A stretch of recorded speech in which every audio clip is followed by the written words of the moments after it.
Look, I know this has been a kind of a non-stop panel effort here, and this is the last one.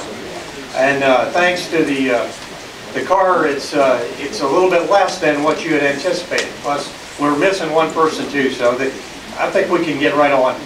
The provocations for civil affairs. I didn't want to alienate you, to provoke you into some late afternoon deal that we'd have an uprising here, but I just thought that maybe this would provoke your thinking as to some civil affairs concepts that we haven't really talked about up to now. I mean, we've covered the waterfront so far, but kind of sit back. You're not going to be overwhelmed by a whole bunch of slides. I know there was some fear that General Hashem was going to take part of your pitch there, Colonel King. So, but I would just like to mention that we're going to. We have three diverse subjects, so we're going to make sure that we run through them. We're going to hold the questions to the end, and the bios are in there if you need to go through this. So what I wanted to do was to get moving as quick as we could, and this is certainly an honor to be included in this effort. And so far, this Civil Affairs Conference has been super, and I just want to thank the folks that organized it, namely our president of the association, for including me in on this, and thank the panel members, Lieutenant Colonel Sandra King, who is representing the Joint Forces Special Operations University. We all know Bob Feeler, who is he's a fixture in this thing, and he's a tough one to get a hold of too, by the way, despite the fact that you've seen him everywhere. And Colonel John Agolia, who is representing the Peacekeeping Institute Facility Operations at the U.S. Army War College, and is the U.S. Army Peacekeeping and Stabilization Operations subject matter expert, and along with his roommate down there in case he gets carried away. Without any further ado, Sandra, would you come up and give us a little rundown on the Special Operations University?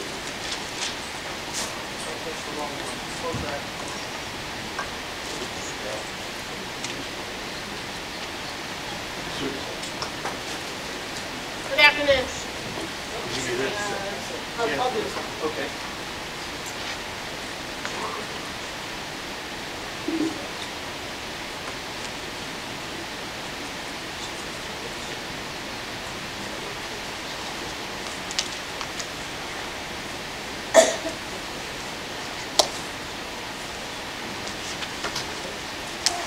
Thank the committee for inviting me and Jason to represent JSAL. Can you hear me back? You're going to have to raise it up here.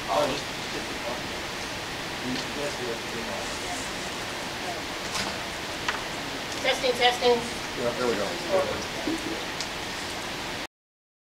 Sandy King, Lieutenant Colonel King from JSAL, the Joint Special Operations University. And I want to thank you all for not having Ed Arizari here, who's worked with me in DOMS. I can take his 20 minutes of slides and put them on mine.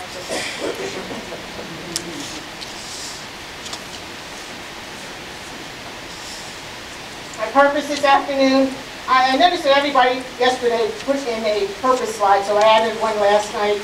And I basically want to challenge the CA community to and orient you to what JSAL's mission is, what we do, what our responsibilities are, and our roles and missions. I also want to challenge the civil affairs community to take some actions for additional advanced civil affairs courses. Currently, JSAL teaches one course, and I'll get into that later on in my brief. I also would like you to elicit some questions and see how we can all be a part of a team to come down to JSAL to be a speaker, to be part of our research team, and finally to ask for some mobile education teams to come out and support you. Well, if we didn't know where we were going, we probably wouldn't get there. So this is JSAL's mission. We develop soft enablers for strategic and operational leadership. We educate military and professionals on the employment of SOF in a joint, interagency, and multinational environment. And we also publish and research on national security issues critical to the SOF community. My target audience, SOF, the SOF enablers. 40% of our community is SOF. The other 60% come from the interagency, or they come from conventional forces. We're getting the international community very much involved. So, but it does not, unfortunately, come from the reserve components primarily. And that's why I'm going to challenge you to tell my boss that we need some more education courses. And I'll get to that in a bit. When I say mid to senior level, I'm looking at E67, 02, 03. But JSAL's not in the business of the orientation program. We're basically looking at, you've already had that specialty developed. How can we enhance you to do something more than that? So it's more of an advanced education. JSAL is the educational institution for U.S. SOCOM, and we're a direct reporting university. Our approved guidance, in addition to what the chairman tells us to do, we also get our guidance from U.S. SOCOM, and the last most important mission guidance letter that we received was in February of this year. Our organization, General Hashem was our former president, and I think you mentioned earlier that he's no longer dual-hatted to be the president of JSAL, he's just handling SOKF. Dr. Brian Marr was the former vice president at JSAL. He is now the president, and that took effect in August. And the boxes in the dotted area are new initiatives that we're looking forward to. We just started to put a Sergeant Major Academy together, joint Sergeant Major Academy. So we're looking at that. A couple people have now been assigned to JSAL and worked out along with the Sergeant Major who's already done the implementation. And I know several times people have said JSAL really needs to be in the center of the universe, be the national capital region. So we're also looking at maybe having a detachment here in DC. Maybe I can come back from the Sunshine State.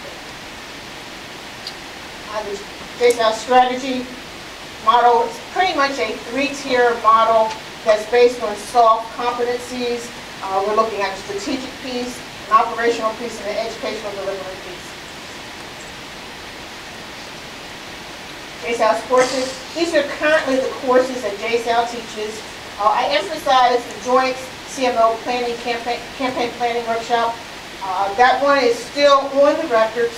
However, we decided this year that we would no longer teach it in resident. We would teach that only on the road. But I'd like to see that really develop a little bit more and have more resident courses. On the right-hand side, recently developed courses, we just developed an executive interagency course, which is a flag officer course, as well as the SOF warfighter course, which is a 3-module course that is 2 weeks for each module. And I put this slide up primarily because the module 2, which includes the IW piece, really has some value to the civil affairs community, as I think, because it's really addressing IW in terms of how CA is an enabler. So that's a big piece. Our curriculum, and this is the joint warfighter course. You can see here the warfighter, IW warfighter enabler, and the information ops and SIAP pieces in module 2.